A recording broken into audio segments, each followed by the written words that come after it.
मंत्री विजय साल भारतीय जनता पार्टी का चाल, चरित्र और चेहरा न केवल मध्य प्रदेश से उजागर हुआ है बल्कि बलिया और बिहार से भी उजागर हुआ है। जो लोग सोशल मीडिया पर हैं वो मुझसे बेहतर समझते होंगे।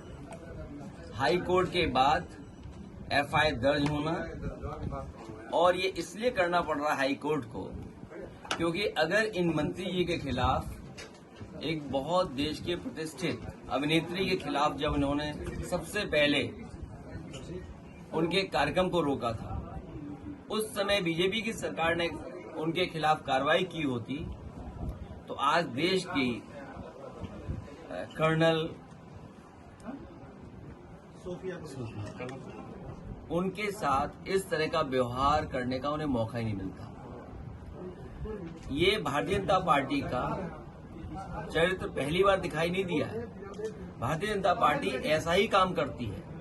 नारी वंदन का नारा तो देते हैं, लेकिन सही मायने में जब सम्मान की बात हो, उनके रक्षा की बात हो, तो भारतीय जनता पार्टी का कई बार चेहरा उजागर हुआ है। ये पहली बार उजागर नहीं हुआ है।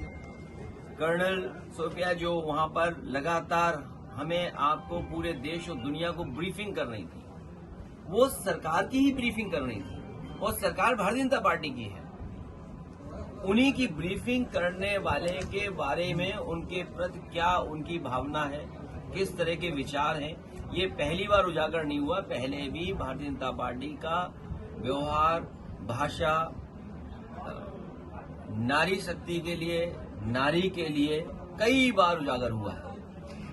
भारतीय जनता पार्टी अमेठी में गुमशुदा है। भारतीय जनता पार्टी अमेठी में गुमशुदा है और भारतीय जनता पार्टी जब भारतीय जनता पार्टी की ही सगी नहीं है तो ये जो दल बदलू लोग हैं, एहसान फरामोश लोग हैं, उनके लिए भारतीय जनता पार्टी कितनी सगी होगी। हमें उत्तर प्रदेश की पुलिस पर भरोसा है। पुलिस के हाथ बहुत लंबे होते हैं। वो कोई भी अपराधी भागेगा उसे उत्तर प्रदेश की पुलिस पकड़ लेगी। अखिलेश जी, क्या आपको लगता है कि डोनाल्ड ट्रंप के माध्यम से पाकिस्तान अपनी चाल में कामयाब हो गया है, जैसा कि उसने आतंकवाद से ध्यान भटकाकर पूरे वैश्विक समुदाय को जो है वो कश्मीर से जोड़ दिया है? अभी समय नहीं है बहुत सही बातों को कहने का। समय आने पर समाजवादी पार्टी अपना पक्ष रखेगी और हमारा देश शक्तिशाली हो, आर्थिक रूप से मजबूत हो, हमारी सीमाएं सुरक्षित हों, उसके लिए सरकार को ठोस कदम उठाने पड़ेंगे। हमारी सीमाएं जितनी सुरक्षित होंगी उतना ही देश हमारा आगे बढ़ेगा। और वहीं सरकार को ये कदम उठाना चाहिए कि आर्थिक रूप से हम कारोबार में हम कैसे और मजबूत दिखाई दें, दुनिया में हम कारोबार में कैसे पहचान बनाएं, उसके लिए हमारी सरकार को और ठोस कदम उठाने चाहिए।